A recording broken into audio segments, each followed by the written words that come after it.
your kind of company.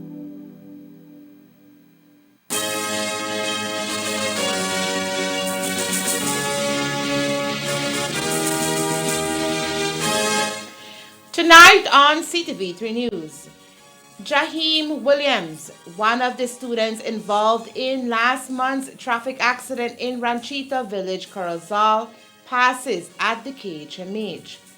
We speak to his inconsolable mother. Belize Adventist Junior College to honor Jaheim Williams. UDP Special Committee denies John Saldivar from running in next election. Party leader Shine Barrow supports the decision. Ministry of Agriculture holds lamb culinary workshop in Shaibe. And we'll tell you how the Banquitas House of Culture plans to have a Go Green Christmas. These are some of the stories we have for you tonight in our newscast for Friday, December 2nd, 2022.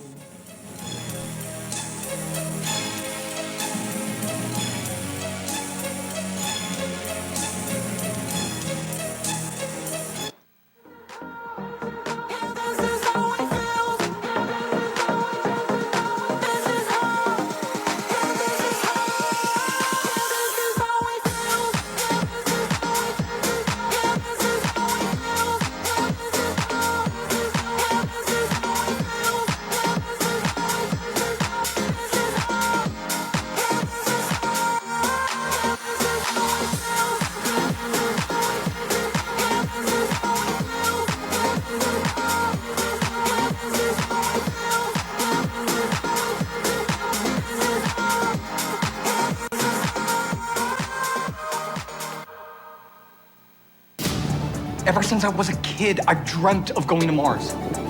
You can keep my dream alive. Come with me. You cannot, under any circumstances, leave my room, okay? Only for 35 days.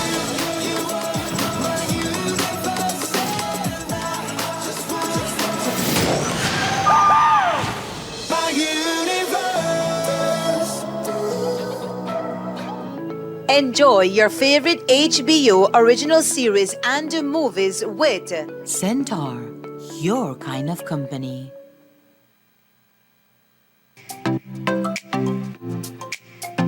Everyone, including our elderly, needs to stay connected with their loved ones.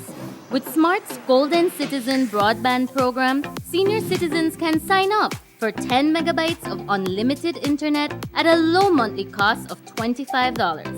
Citizens over 65 can sign up with a valid ID and receive free installation plus 1 month free on selected broadband plans. Visit a Smart showroom near you for more information on how you can enjoy Smart's Golden Citizen broadband program. Smart, bringing people together. Centaur, your kind of company. The Qatar 2022 World Cup is approaching. Start date November 20. Live the emotion of each match. This man is absolutely mainline to pure footballing magic. Each great goal. Again, the menacing man arrives. And each play. Watch this hesitation right there. 3 players inside a telephone box, and he don't care. Through Centaur. Subscribe now.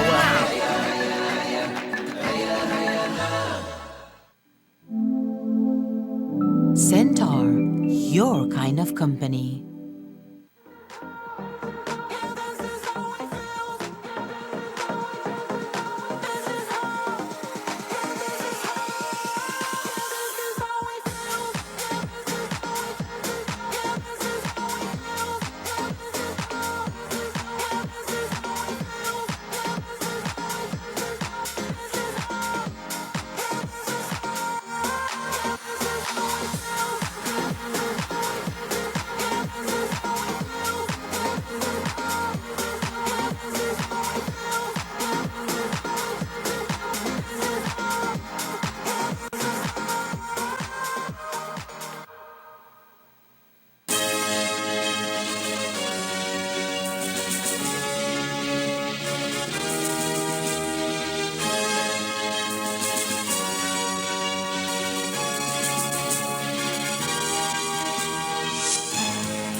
Good evening with your news, also simulcast on Faceta FM 106.7. I am Joanna Rodriguez. After fighting for his life for more than a month since he was involved in the traffic accident that occurred on October 11th in the village of Ranchito Corozal, 17-year-old Jaheim Williams passed away this morning. Jaheim becomes the second person involved in the accident to pass away. The first victim was 21-year-old Jorge Vargas, an avid football player and student of Escuela Secundaria Técnica Mexico. Vargas was in a bosito with fellow students Alia Marroquin, Armando Pat, Anthony Zib, Grisel Mesh, Dianira Moradiega, and Jaheim Williams. They received varying degrees of injuries and were all hospitalized at the Carl Houston Memorial Hospital. While Vargas passed, the rest of the students, except for Jaheim, were released from the KHMH.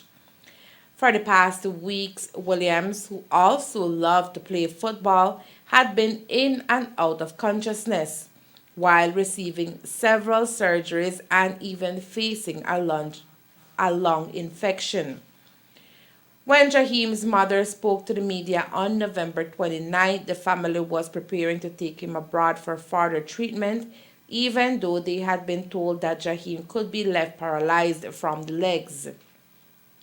And then, on November 30th, Jaheim's mom was informed by doctors at the KHMH that they had found bacteria in his lungs which he was passing via his urine. As a result, Jaheim was placed in isolation since doctors were not sure if the bacteria was contagious. From there, it was all downhill, and this morning, Williams was informed that her son had passed away. They had to put him on a new antibiotic. Like always, there's none. So I had to do it on myself again, get the prescription, and I went to Chetumal yesterday. I located that antibiotic at Clinica Carranza, but they had to order it at Merida, so I had to pay, and then I had to go pick it up today at 1 o'clock. So when I got the news about Jaheim passing this morning, I was on the bus 6:30 this morning. They called me. The bus didn't leave as yet. It was still at Terminal. And they called me. They told me that he passed. I just jumped off the bus and I came over here. So you're saying that a lot of it was due to hospital shortages that have been happening because the hospital didn't have the treatment to treat Jaheim? Somewhat that is true, but like I said, we're not sure of how bad he was now. So I don't want to say it's because of that, because I can't say that. I don't want to bash them, and I don't know what is the real story behind that. So we just have to wait and see what the postmortem comes out as. While dealing with the fact that she now has to bury her son is hard enough, Williams also has to face the fact that no one has been charged for the accident that landed Jaheim at the hospital. It's really rough. As people watch me now and say, this lady is strong, but I'm tearing up inside. I still in disbelief, but when I went there this morning, I stood there in the room with Jaheim, and I watched him, and Jaheim looked normal to me, like every day when I come here. That's how I used to see him. So to me, I was just still not saying that he's dead until when I see until they wheel him out in that body bag. Then I could say that he's gone. How difficult is it though, knowing that, well, you know the circumstances of the accident, it was an ambulance overtaking, they were trying to save somebody else's life as well when this happened. But how difficult is it that there's no person to put fault on, there's no charges levied on any driver who crashed into that bosito? Well, from the understanding that I had gotten when I reached out to the officer that was in charge in Corozal, he had told me that they had passed the file to I think it's the DPP, and they're doing a thorough investigation before they could point finger on who is in the wrong. So they haven't come to a decision as yet. So I just have to wait until they finalize that. And as the family waits for investigations into the accident to be completed, they are also considering their legal options. We're trying to see if we could get some legal advisory on this situation. Like I said, Jahim was, like you said, at the right place at the wrong time. So we're just, I don't know, I'm lost right now. I honestly don't know what to do or what to say right now, but we're trying to see if we could get some legal help. As previously mentioned, on October 11th, Williams was heading home after attending classes at Belize Adventist Junior College when the Bosito he was traveling in collided headfirst into an ambulance that was overtaking another vehicle. 17-year-old Jaheim Williams will not only be remembered or missed by his immediate family, his teachers, peers, and staff at the Belize Adventist Junior College, where he was enrolled in the mathematics course, will forever share fond memories of him. The institution was informed about Jaheim's passing this morning during a meeting. As expected, the news left everyone distraught and classes had to be interrupted. That was the news that was confirmed to us by the family, by his mom. And at this moment, as the school, we want to say to the whole family, our condolences for the passing away of Jaheim. Yes, the news really struck us very strong this morning. We were in a small staff meeting discussing other plans for the ending of the school year when I received the call and I interrupted the staff meeting and I said, I have one of the saddest news that I can give at this moment. And it just braked the meeting that we had. There was no more willingness to continue the discussion of the meeting. And we started then to say what is our role in this case. But we did lose a very creative young mind from our institution. And that really saddened us and brings a lot of pain to our hearts, as he is one of our students that he pushed for many objectives that the school was looking forward to. He was a student that was registered in the math course. And you know that a lot of students run away from that math issue. So I had the opportunity of teaching him some class, but he was very bright. He was creative in what he did. And I think that the math department lost a very bright mind. God knows why. I can't say, we can't say. God knows why, but it is sad. I was speaking to Teacher Ko, who is the one in charge of the math department. Then I was speaking to one of his closest classmates, companion. And he said now the math department has lost. A leader by nature, Jaheim's love for football pushed him to convince his school to register for the at-lib football games where tertiary education institutions compete. He was the first one who approached me. As we started the school year, he came in and he said, Sir, I understand that we participate in at-lib. And I said, we have? He said, sir, we really have to put a team this year together. I want to be part of this team.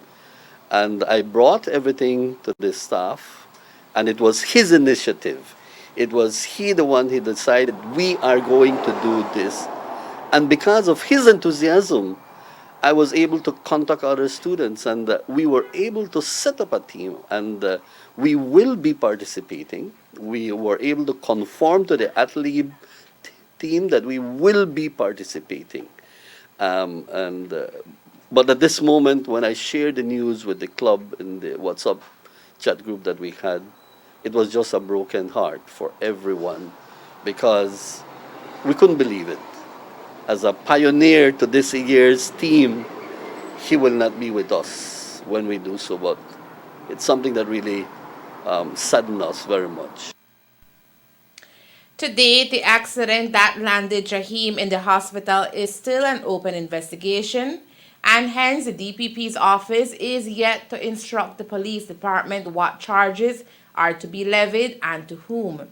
This fact is concerning for the Belize Adventist Junior College. It's a difficult answer. It's a moment that is difficult for us. The only thing I can say is that if an answer is not yet, when will it be? What is the ministry waiting for? What is the police department waiting for? Why are they so afraid? And I'm using the term, a very strong word, afraid, to come up and tell the reality to the Belizean people, to the family. Why they cannot come up and say what happened. Why the investigation has not concluded. It's a normal traffic accident. All the people around that were there saw what happened. Why is it that the police cannot put that record together and have a conclusion? And the DPP come up forward and say, you know, this is what we need to fight for. This is what has occurred. Let the law decide. In that way, both families would be able to be compensated, whatever type of compensation that they might need. But at this moment, without a legal case being closed, all the families are just waiting. And waiting without their loved ones. And waiting without their loved ones. And they're just there. Whatever what occur, it's sad, it irritates. It brings pain, and we have lost one of ours. Why? That and other questions are left to be answered. Of note is Jaheim Williams is the second student to lose his life due to that unforgettable accident that is ever etched in minds of the entire northern community. The Belize Adventist Junior College has planned a special program to celebrate the life of Jaheim Alexander Williams.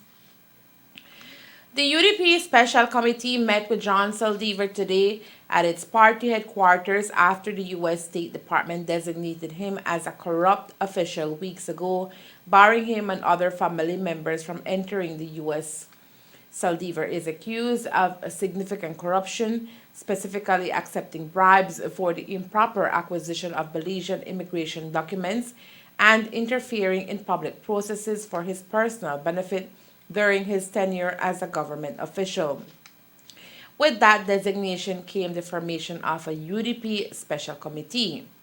Their task to decide whether Saldivar within the party as he aspired to enter a convention and represent the UDP in the next general elections as standard bearer for Bamopan. But that won't happen because at the end of the special committee's meeting, comprised by 7 members, it was decided that Saldivar should go quietly into the good night. This afternoon, party leader Shine Barrow spoke to the press about the decision, which he says was extremely difficult. I made it abundantly clear that the mandate of the special committee was to consider in totality the circumstances of Mr. Saldivar, circumstances that did not just arise with the designation for involvement in significant corruption by the U.S. State Department, but circumstances that have been there since 2012 or 2013, the second term of the Barrow UDP administration, when he was Minister of Immigration but had to be moved due to allegations of significant corruption. The message that the institution wanted to send to the Belizean people as the government in waiting, whether or not we are ready to take the reins and lead the country in a direction away from the endemic corruption that has plagued Belize for the last 41 years. And I am pleased that the special committee has made a decision that indicates clearly to the nation and to the world that the United Democratic Party has a zero tolerance for endemic corruption, has a zero tolerance for any of our members that will engage repeatedly in personal misconduct or acts that even bring the scrutiny and the allegations of corruption. And this is what the special committee has said with its decision today, for everyone to appreciate and to understand that the UDP, this era of the UDP, has a zero tolerance for corruption, and we are moving forward, doing our best to regain the trust and the confidence of the Belizean people. Well, the decision is that we feel it is in the best interest. The special committee, I agree categorically, unconditionally with the special committee that Mr. Saldivar should not run as a candidate and should withdraw from politics at this time. The decision was made in the absence of evidence sought by the party from the U.S. State Department against Saldivar. I, in my conversations with the media, never said that this was black and white and that it was a matter of, well, if they have the evidence, then we will make a decision. If they don't, well, as some may have speculated that this was a kangaroo court and, we were just going through the motions because there's no sufficient legal or technical evidence. There is a mountain of circumstantial evidence of allegations of significant corruption, all the way back to when Prime Minister Barrow moved Mr. Saldivar, according to Mr. Saldivar himself, from the Ministry of Immigration, where his sister remained the CEO of Immigration, and corruption continued in immigration. After the decision was taken by the committee, Barrow took it upon himself to speak to Saldivar personally, who immediately indicated that he plans to appeal the decision at the National Party Council level. He indicated to me that he wants to go to the National Party Council. And you told him by when will that be? I have to have some type of confidentiality to the conversation. But the gist of the conversation, I expressed to him my position. His position is he wants to go to the MPC, and I won't delve further into our conversation. But he will be granted, as you mentioned earlier, he will be granted that opportunity to go before Again, regardless of what people hallucinate about me, the reality has been consistent. Due process for everyone. Patrick Farber, he had due process. I didn't tell him, oh, you can't be a candidate. I went to the National Party Council and petitioned them to ask him to behave himself, to stop obstructing the objectives of the party, and to withdraw from the behavior that he was conducting publicly. And the National Party Council made a decision, requested that he refrain from public attacks. He defied the National Party Council. The Nominations Committee denied his application at the time. He still had another 30 days by which he could have complied and come back. So the point I'm making is, this is not new. This is not new, where I have followed the processes that are set in place by the Constitution. And so Mr. Saldivar, according to our Constitution, has the right to go to the MPC and to petition the MPC. I am saying that I have a vote in the MPC, and I will vote that the recommendation, the decision of the special committee stand, and I will do everything to encourage my colleagues to respect the decision of the special committee for the best interests of the party. According to Barrow, he does not expect a legal challenge from Saldivar if the NPC upholds the decision made by the committee, which is formed by party chairman, chair of the ethics committee, vice chair of the ethics committee in absence of a legal advisor, as Stephen Pereira resigned from the committee, and as the legal advisor of the party, chair of the roles committee, and the entire nomination committee. Of note is that in a release today, Saldivar stated, and we quote, "I have been informed of the decision of the special committee of the UDP to refer the matter of my continued candidacy for the Bemopan constituency to the National Party Council after a narrow vote against my candidacy. The final decision lies with the NPC, and I therefore await the decision of that body." End of quote. Coming up next, we take you to the NRH where the staff observe World AIDS Day. Stay tuned.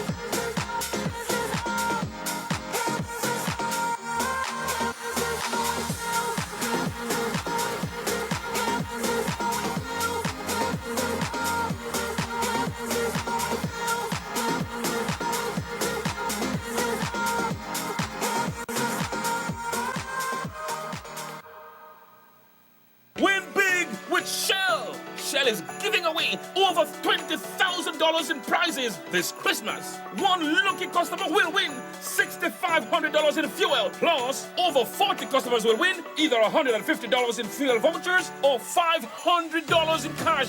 To enter, spend $40 million or more in fuel. Complete the entry form and drop it in the boxes provided. Fuel up with Shell this Christmas for your chance to win. Promotion runs from November 21 to December 31, 2022. Terms and conditions apply. Visit solpetroleum.com/winbig with Shell for more details. Shell trademarks are used by Sol Brands Incorporated under license from Shell Brands International AG.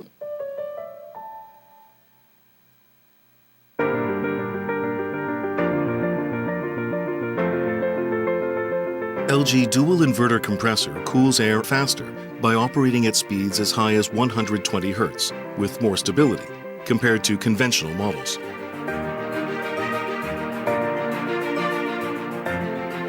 It also saves up to 70% more energy by operating at speeds as low as 10 Hz with more stability.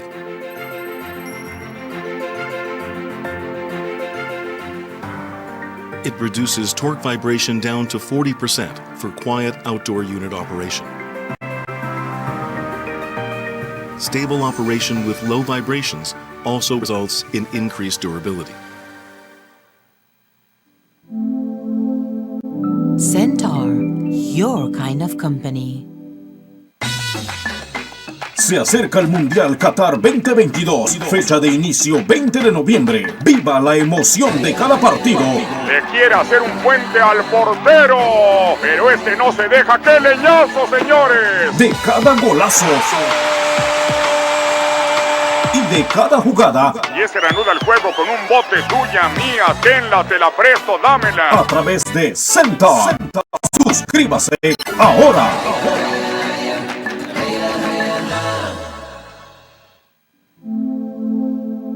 Centaur, your kind of company.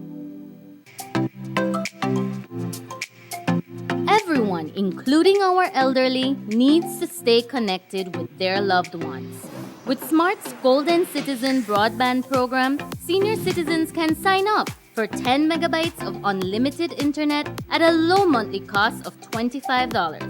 Citizens over 65 can sign up with a valid ID and receive free installation plus 1 month free on selected broadband plans. Visit a Smart showroom near you for more information on how you can enjoy Smart's Golden Citizen broadband program. Smart, bringing people together.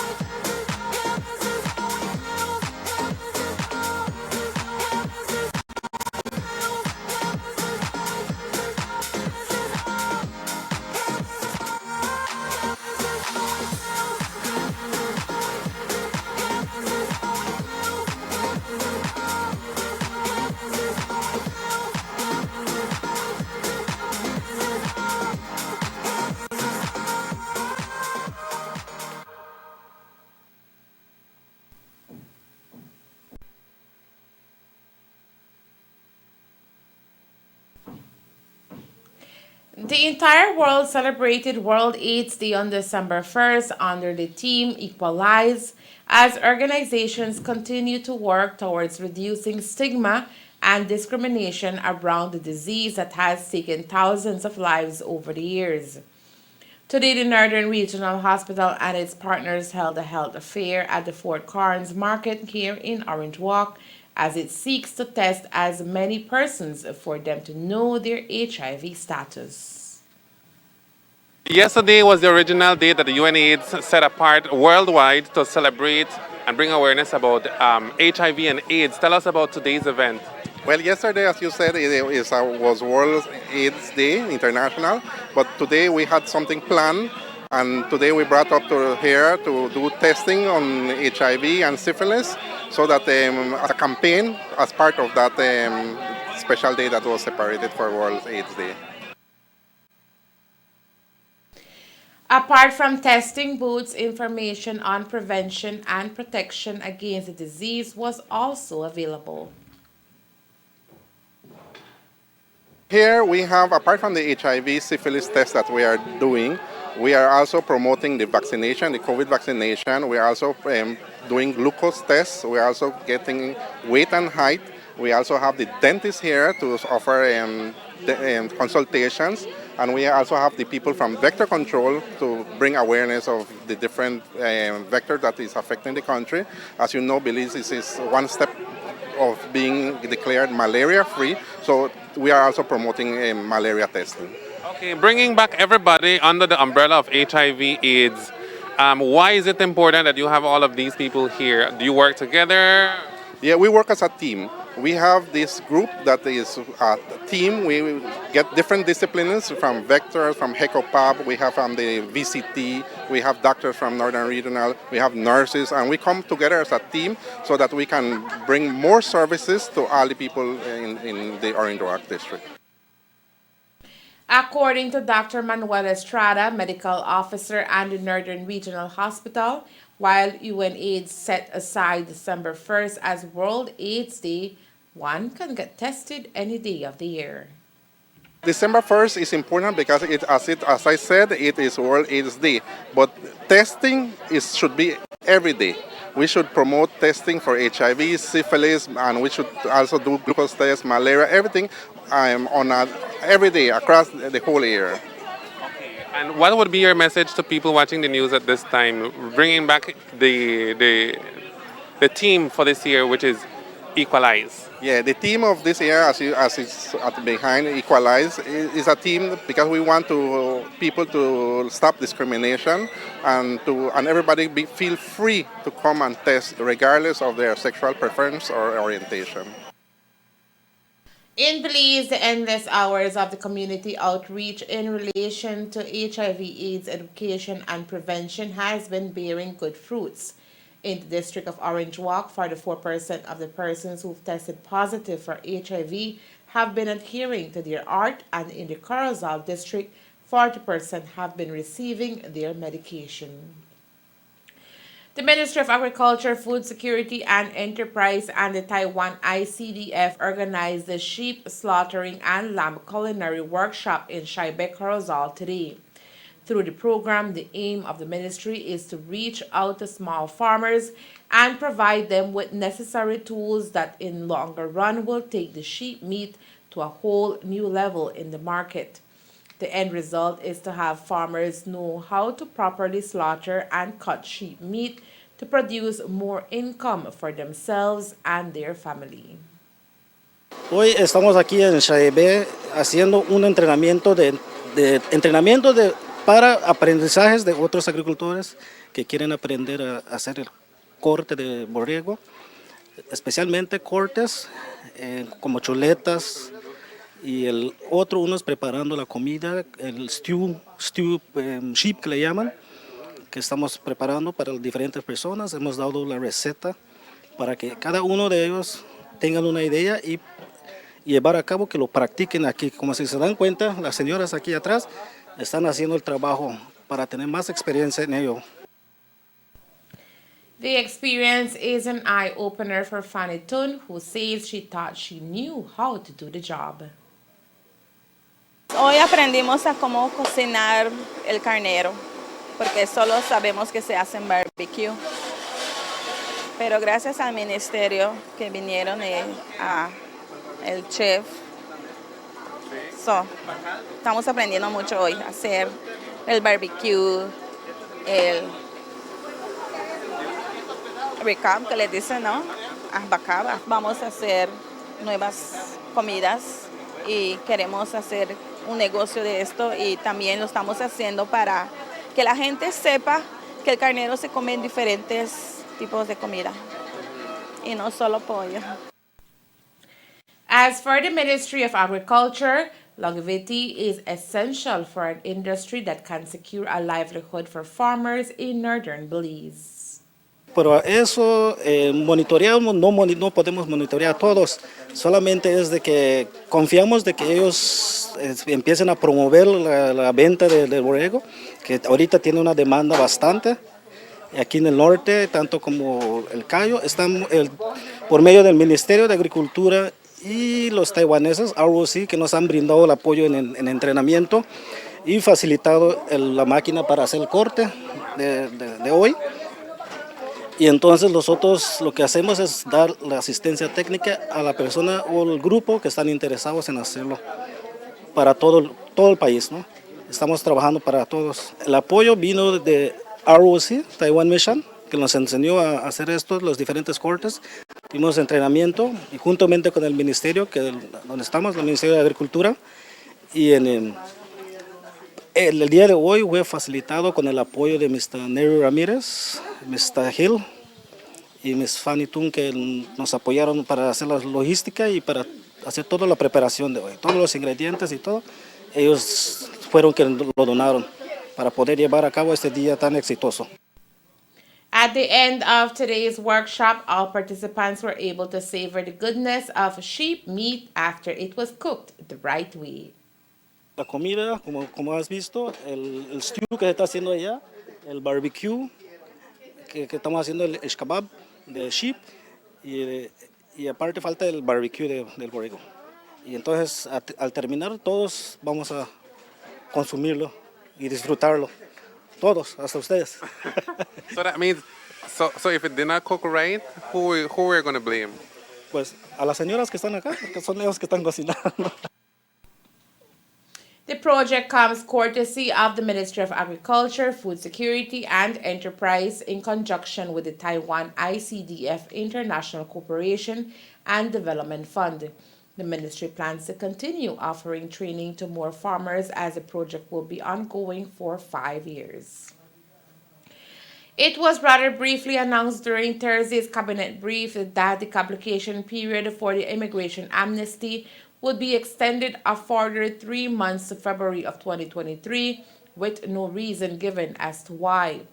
But the news has been welcomed by the organizations aligned with the United Nations that assist persons directly impacted by the move. The United Nations Children's Fund, UNICEF, the UN Refugee Agency, UNHCR, and the International Organization for Immigration, IOM. The agencies claim that between them, nearly 6,700 applicants, more than half the total applicants for the program, were supported by their agencies to prepare requirements for their applications. Most of these were approached through mobile clinics in remote areas. Assistance included covering costs for translations of foreign documents, photographs, medical services, and police records needed for their amnesty applications, as well as the actual applications, and will go on to cover costs for acquiring permanent residency as guaranteed by the amnesty for the most vulnerable. The help will not stop beyond permanent residency, as the access to social services, including water, sanitation, education, and child protection, will also continue. The government has said that following the end of the amnesty, it would remove persons still not qualified to be amnestized. With the Christmas season in full swing, the following report will show us how we can save some cash during this time of spending and still have a holly jolly Christmas. The tips come courtesy of the Banquitas House of Culture under the umbrella of their first ever Green Christmas competition among schools and high schools to create awareness on the 3 R's: reduce, reuse, and recycle for a greener community. It is the first ever Green Christmas that we are having in Orange Walk. The Banquitas House of Culture is partnering with the Orange Walk Town Council to do a Green Christmas display competition. So this is a competition that is done at the primary and secondary level.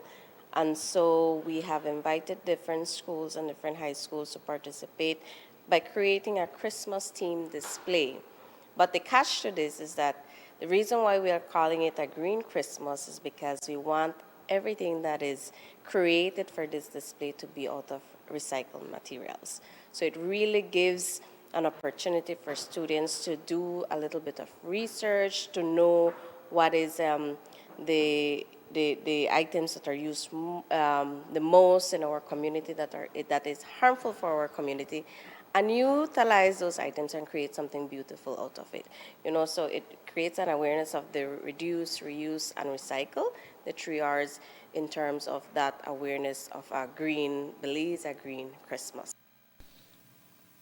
According to the coordinator of the Banquitas House of Culture, Sydney Rivero, the competition is expected to be healthy, and more so because the winner of the best booth will walk away with cash in hand. The event, the idea is to have the display here at the grounds of the House of Culture. So you will see beautiful Christmas tree and beautiful displays around the Christmas theme. We're going to have some beautiful lights there that we're going to put up. So we're inviting everyone, including children, your neighbor, anyone that wants to come. It's a family event. And so in addition to that, we're going to be having some entrepreneurs and some artisans booth so that they could be able to sell Christmas items. So if you're looking for a Christmas gift or anything special or unique, tomorrow is the place to be to get all those items in. We will start at 3:30. We will follow that with the judging of the displays.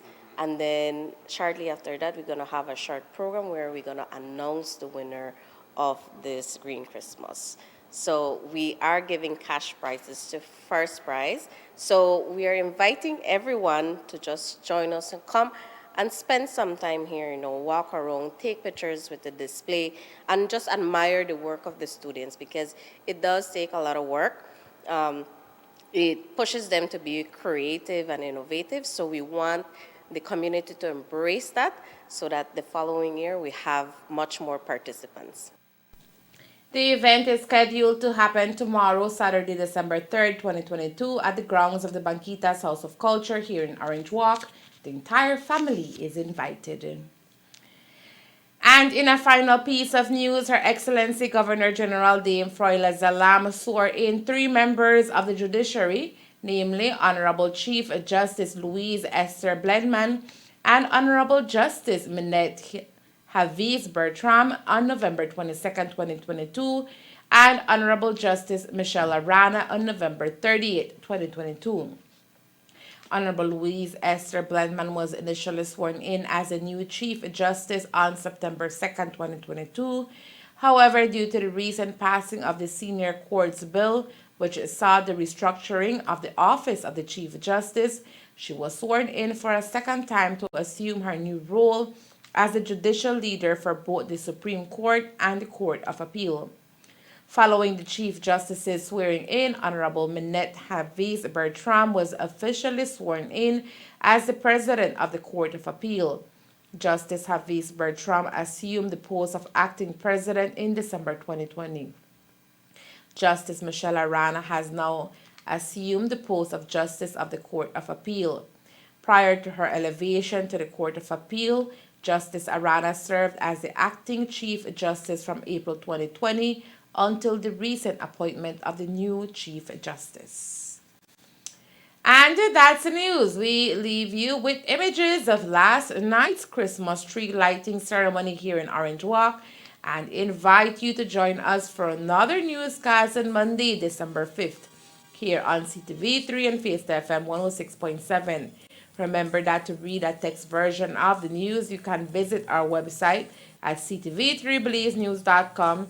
You can also log on to our Facebook page for current stories at facebook.com/ctv3blazenews or our YouTube channel at ctv3newsbz. Remember to wash your hands and remain safe. From all of us here at CTV3 News, have a safe and pleasant weekend. Thank you for watching and listening. Good night.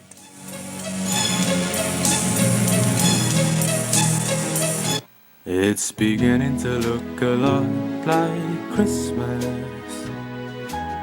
Everywhere you go, take a look at the 5 and 10. It's glistening once again, with candy canes and silver lanes aglow. It's beginning to look a lot like Christmas. Toys in every store. 3, 2, the pretty sight to see is the holy that will be on your own front door. A pair of hop-along boots and a pistol that shoots is the wish of Bonnie and Ben.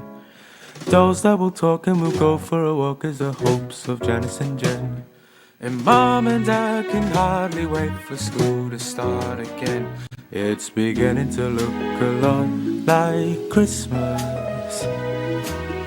Everywhere you go, there's a tree in the Grand Hotel, one in the park as well. It's a sturdy kind that doesn't mind the snow.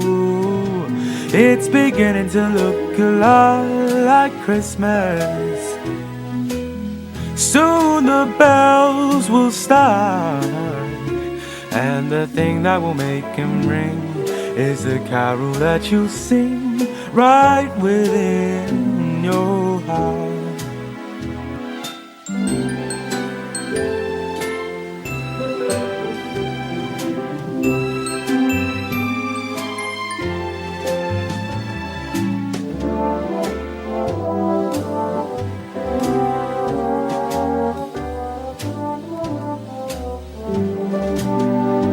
It's beginning to look a lot like Christmas. Toys in every store, but the prettiest sight to see is the holy that will be on your own front door. Sure, it's Christmas once more.